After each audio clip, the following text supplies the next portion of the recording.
तो दोस्तों आज हम पढ़ने जा रहे हैं अध्याय 11 मानव नेत्र तथा रंग बिरंगा संसार पार्ट 4।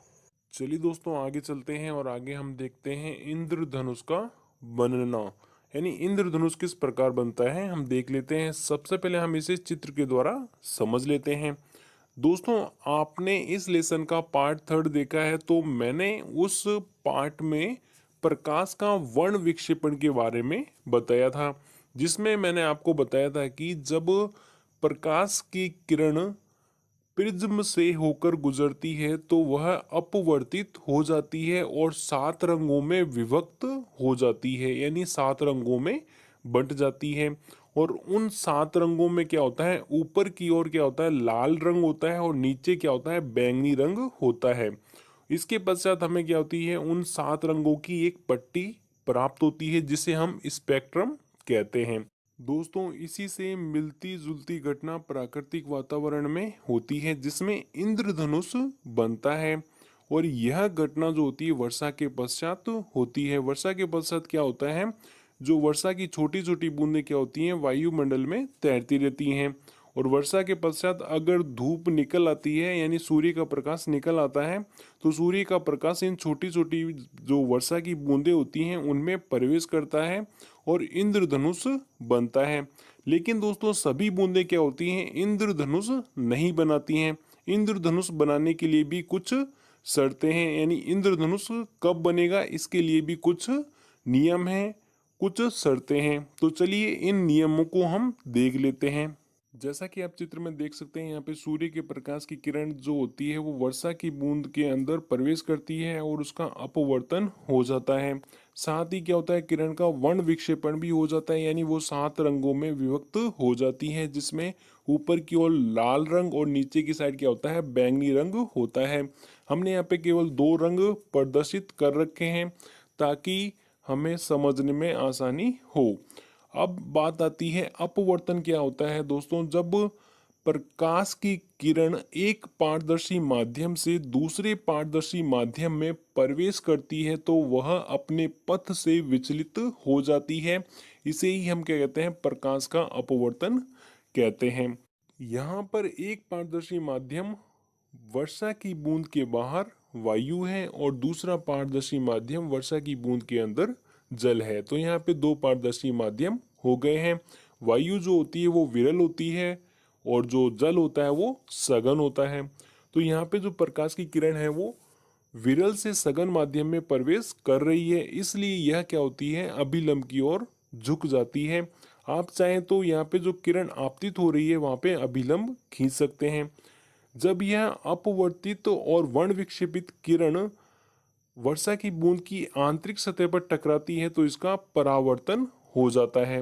परावर्तन क्या होता है दोस्तों, जब प्रकाश की किरण किसी सतह से टकराकर वापस उसी दिशा में लौट आती है तो उसे हम क्या कहते हैं, परावर्तन कहते हैं। तो यहाँ पे आप देख सकते हैं, यहाँ पे किरण आंतरिक सतह पर टकराती है और वापस उसी दिशा में लौट आती है। चूंकि यह परावर्तन क्या होता है, बूंद के अंदर होता है, इसलिए हम इसे क्या कहते हैं, आंतरिक परावर्तन भी कहते हैं। और यह जो परावर्तित किरण जो होती है वो वर्षा की बूंद के बाहर जब निकलती है तो इसका एक बार पुनः क्या होता है, अपवर्तन होता है। इसमें क्या होता है, जो किरण जो होती है वो सघन से विरल माध्यम में प्रवेश कर रही है, इसलिए यह क्या होती है, अभिलंब से दूर हट जाती है। जब यह पुनः अपवर्तित किरण किसी सतह सतह जैसे पृथ्वी हो सकती है, बादल हो सकते हैं, जब उससे एक निश्चित कोण पर टकराती है तभी क्या होता है, इंद्रधनुष बनता है। यानी ये जो कोण दे रखा है उसका मान भी क्या होता है, एक निश्चित होता है। यानी जब उस निश्चित कोण पर टकराती है तभी इंद्रधनुष बनता है। इस कोण का मान कितना होता है ये आपके 10वीं में नहीं है, अगर आप जानना चाहते हैं तो आप नीचे कमेंट कर सकते हैं। तो दोस्तों इंद्रधनुष बनने में कौन कौन सी घटनाएं घटित होती हैं वो देख लेते हैं एक बार फिर। तो इसमें सबसे पहले क्या होता है, अपवर्तन होता है, उसी के साथ क्या होता है, वर्ण विक्षेपण होता है, फिर इसका आंतरिक परावर्तन होता है, फिर इसका क्या होता है, पुनः अपवर्तन होता है। यानी इसमें जो अपवर्तन होता है वो 2 बार होता है। चलिए दोस्तों आगे चलते हैं और आगे हम देखते हैं थ्योरी। तो इसकी अब थ्योरी देख लेते हैं। इंद्रधनुष वर्षा के पश्चात आकाश में वर्षा की बूंदों में दिखाई देने वाला प्राकृतिक स्पेक्ट्रम है। तो आप इंद्रधनुष को प्राकृतिक स्पेक्ट्रम भी कह सकते हैं। जब प्रकाश चित्रानुसार यानी जो हमने चित्र देखा था उसके अनुसार, जब प्रकाश चित्रानुसार वर्षा की बूंद में प्रवेश करता है तो यह अपवर्तित व विक्षेपित का अर्थ होता है अलग अलग रंगों में बंटना। तो यह अपवर्तित व विक्षेपित होता है। जैसा कि आपने चित्र में देखा था, जो सूर्य के प्रकाश की किरण जब वर्षा की बूंद में प्रवेश करती है तो उसका अपवर्तन होता है, साथ ही उसका क्या होता है, अलग अलग रंगों में बट जाता है, यानी वर्ण विक्षेपण हो जाता है। अब यह वर्षा की बूंद में आंतरिक परत से टकराता है और इसका आंतरिक परावर्तन होता है, जैसा कि आपने चित्र में देखा था। अब यह वर्षा की बूंद से बाहर निकलते समय पुनः अपवर्तित होता है। जैसा कि आपने चित्र में देखा था, जो आंतरिक परावर्तन के पश्चात क्या होता है, जो प्रकाश होता है वो बूंद के बाहर निकलता है और उसका पुनः अपवर्तन होता है, जैसा कि आपको चित्र में बताया गया था। और प्रेक्षक को इंद्रधनुष दिखाई देता है। और इसके पश्चात क्या होता है, जो प्रेक्षक होता है यानी जो देखने वाले थे उन्हें इंद्रधनुष दिखाई देता है। इंद्रधनुष देखने के लिए पीठ को सूर्य की ओर होना चाहिए, यानी अगर आपको इंद्रधनुष देखना है तो आपकी पीठ क्या होनी चाहिए, सूर्य की ओर होनी चाहिए, तभी आपको इंद्रधनुष दिखाई देगा। चलिए दोस्तों आगे चलते हैं और आगे हम देखते हैं तारों का टिमटिमाना, यानी तारे क्यों टिमटिमाते हैं इसका कारण भी देख लेते हैं। तो चलिए देखते हैं, पहले हम चित्र के द्वारा समझ लेते हैं। तो आपको यहाँ पे लेफ्ट साइड में जो चित्र है सबसे पहले वो देखना है। तो इसमें आपको दो तारे दिख रहे हैं, एक तो ठोस लाइन की सीध में दिख रहा है और एक डेड डैश लाइन की सीध में दिख रहा है। जो डेड डैश लाइन की सीध में आपको तारा दिख रहा है वो आभासी तारा है, और जो ठोस लाइन की सीध में आपको तारा दिख रहा है वो वास्तविक तारा है। तो वास्तविक तारे से क्या होता है, प्रकाश जब वायुमंडल में प्रवेश करता है, यानी जो तारे होते हैं वो हमसे बहुत अधिक दूरी पर स्थित होते हैं, तो उनसे आने वाला जो प्रकाश होता है वो वायुमंडल में जब प्रवेश करता है तो वायुमंडलीय परतों के कारण उसका अनेक बार अपवर्तन होता है, जिसके कारण क्या होती है, उस प्रकाश की जो दिशा है बदल जाती है और हमें जो प्रकाश होता है वो और कहीं से आता हुआ प्रतीत होता है, जैसा कि आपको डेड डैश लाइन के द्वारा यहाँ पे दर्शाया गया है। तो इसके कारण क्या होता है, तारे की दो स्थितियां बन जाती हैं, एक तो वास्तविक स्थिति, एक आभासी स्थिति। चूंकि दोस्तों तारे जो होते हैं वो हमसे बहुत अधिक दूरी पर स्थित होते हैं, इस कारण जो हमारी आंखें क्या होती हैं, वास्तविक और आभासी स्थिति में विभेद नहीं कर पाती हैं। इसलिए जो हमारी आंखें होती हैं कभी आभासी स्थिति को देखती हैं तो कभी वास्तविक स्थिति को देखती हैं। इस कारण जो तारे होते हैं वो चमकते हुए या टिमटिमाते हुए दिखाई देते हैं। जैसे जैसे हम ऊपर से नीचे पृथ्वी सतह की ओर आते हैं वैसे वैसे क्या होता है, वायुमंडलीय परतों के मध्य सघनता बढ़ती जाती है। अर्थात क्या होता है, ऊपर से नीचे आने पर क्या होता है, जो घनत्व अथवा अपवर्तनांक जो होता है बढ़ता जाता है। अपवर्तनांक और घनत्व क्या होते हैं, एक दूसरे के समानुपाती होते हैं। अगर घनत्व बढ़ेगा तो अपवर्तनांक भी बढ़ेगा, अगर अपवर्तनांक बढ़ेगा तो घनत्व भी बढ़ेगा, अगर घनत्व घटेगा तो अपवर्तनांक भी घटेगा। अब हम क्या करते हैं, जो राइट साइड में हमने चित्र बना रखा है उसे भी हम देख लेते हैं, जिसमें आपको बताया है कि तारे से निकलने वाला जो प्रकाश होता है उसका पथ किस प्रकार परिवर्तित होता है।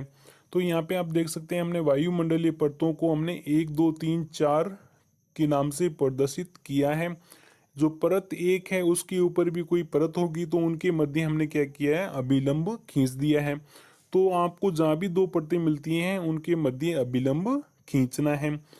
अब हम क्या करते हैं, यहाँ पे आप देख सकते हैं जो तारे से निकलने वाला प्रकाश है वो अभिलंब जहाँ खींचा है वहाँ पर आपतित होता है, और यह क्या होता है, अपवर्तन के पश्चात क्या होता है, अभिलंब की ओर झुक जाता है, क्योंकि जो प्रकाश होता है वो विरल से सघन माध्यम में प्रवेश कर रहा है, इसलिए यह क्या होता है, अभिलंब की ओर झुक जाता है।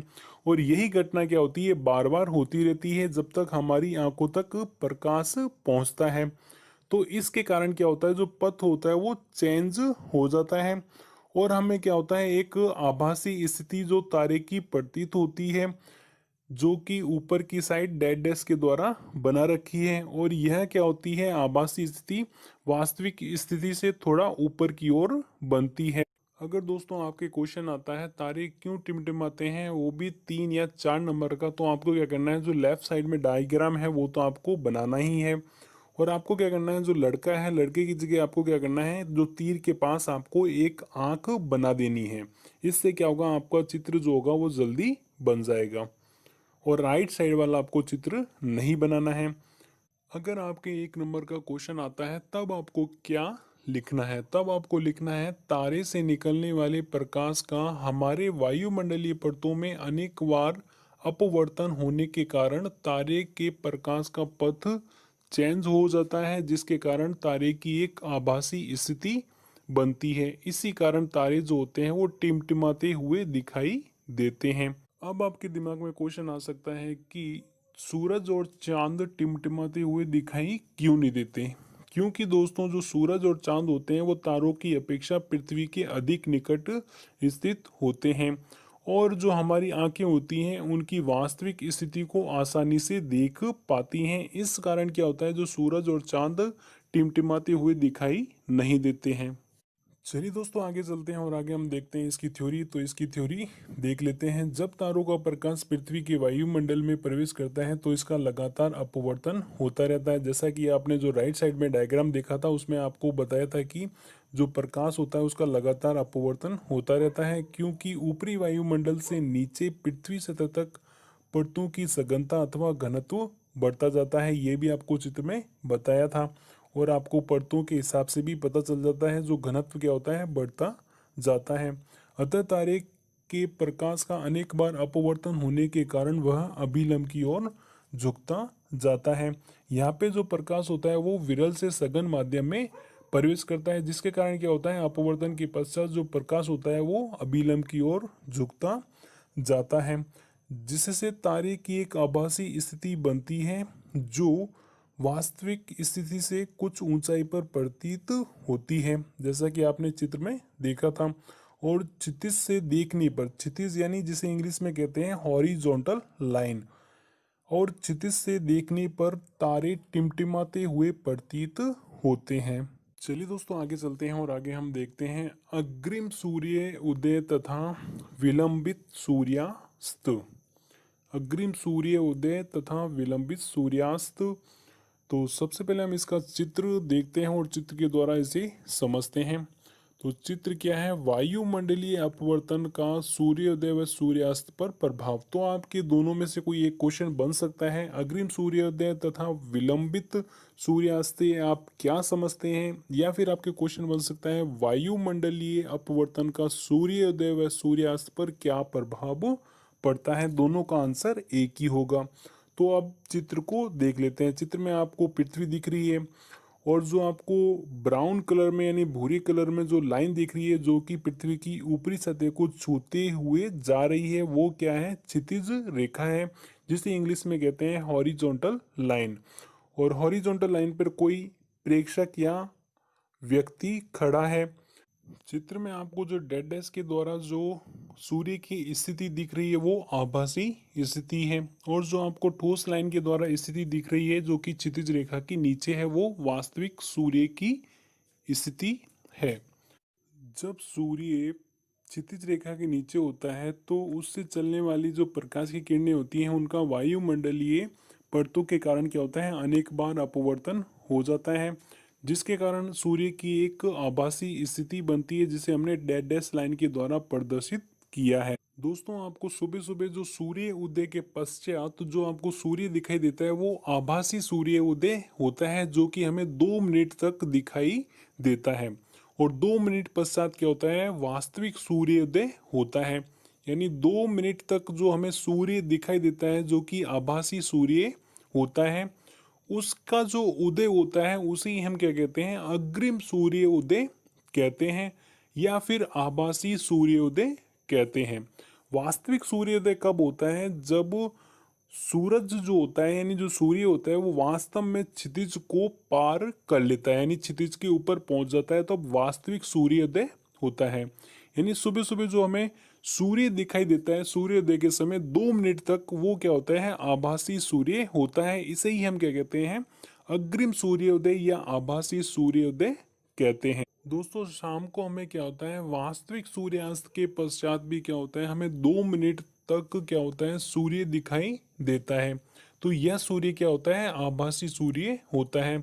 वास्तविक सूर्यास्त से तात्पर्य क्या है दोस्तों, जब सूर्य वास्तव में क्या होता है, क्षितिज के नीचे चला जाता है तो इसे हम कहते हैं वास्तविक सूर्यास्त कहते हैं। और इसके पश्चात भी क्या होता है, शाम को 2 मिनट तक जो हमें सूर्य दिखाई देता है वो आभासी सूर्य होता है।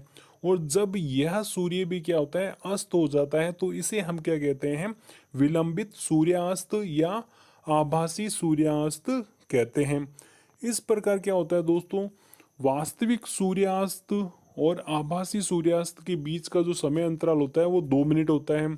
और सुबह सुबह क्या होता है, आभासी सूर्योदय और वास्तविक सूर्योदय के मध्य भी क्या होता है, 2 मिनट का समय होता है। इस प्रकार दोस्तों दिन की अवधि में 4 मिनट की बढ़ोतरी या वृद्धि हो जाती है। और यह जो परिघटना होती है, यानी जो अग्रिम सूर्योदय और विलंबित सूर्यास्त की जो परिघटना होती है, इसी परिघटना के कारण क्या होता है, जो आपने सुबह सुबह जो आप सूर्य का आकार देखते हैं तो वो चपटा दिखाई देता है, और शाम के वक्त भी क्या होता है, आपको जो सूर्य का आकार है वो चपटा दिखाई देता है। तो वो क्यों होता है, वो अग्रिम सूर्योदय और विलंबित सूर्यास्त के कारण दिखाई देता है। चलिए दोस्तों आगे चलते हैं और आगे अब इसकी थ्योरी देख लेते हैं। तो इसकी थ्योरी देखते हैं। वायुमंडलीय अपवर्तन के कारण सूर्य हमें वास्तविक सूर्य उदय से लगभग 2 मिनट पूर्व ही दिखाई देने लगता है। यानी जो वास्तविक सूर्योदय नहीं होता है उससे पूर्व ही हमें क्या होता है, सूर्योदय दिखाई देने लगता है, जो कि क्या होता है, 2 मिनट तक दिखाई देता है, और वो आभासी सूर्य होता है। तथा वास्तविक सूर्यास्त के लगभग 2 मिनट पश्चात तक सूर्य जो होता है वो दिखाई देता है, जैसा कि आपको चित्र में बताया था।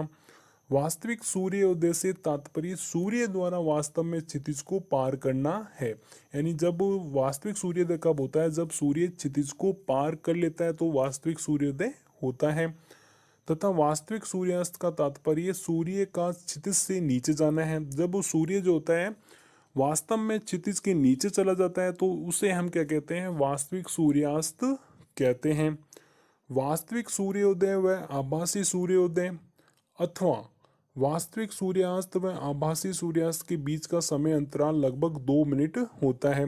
यानी दोस्तों आभासी सूर्य उदय व वास्तविक सूर्योदय के मध्य क्या होता है, 2 मिनट का अंतर होता है। और आभासी सूर्यास्त व वास्तविक सूर्यास्त के मध्य भी क्या होता है, 2 मिनट का अंतर होता है। इस प्रकार दिन की अवधि में 4 मिनट की वृद्धि हो जाती है। यानी इस प्रकार क्या होता है, दिन की अवधि में क्या होता है, 4 मिनट की वृद्धि हो जाती है। इसी परिघटना यानी इसी परिघटना मतलब जो अग्रिम सूर्योदय और विलंबित सूर्यास्त की जो परिघटना होती है उसी के कारण ही क्या होता है, सूर्योदय तथा सूर्यास्त के समय सूर्य की चक्रिका चपटी प्रतीत होती है। जब आप सुबह सुबह सूर्य को देखते हैं तो वो चपटा दिखाई देता है, और जब शाम को भी आप देखते हैं जो सूर्य होता है वो चपटा दिखाई देता है। वो क्यों होता है, वो अग्रिम सूर्योदय और विलंबित सूर्यास्त के कारण होता है। अगर दोस्तों आपको यह वीडियो अच्छा लगा हो तो दोस्तों इसे लाइक शेयर कमेंट जरूर कीजिए। Thank you for watching this video.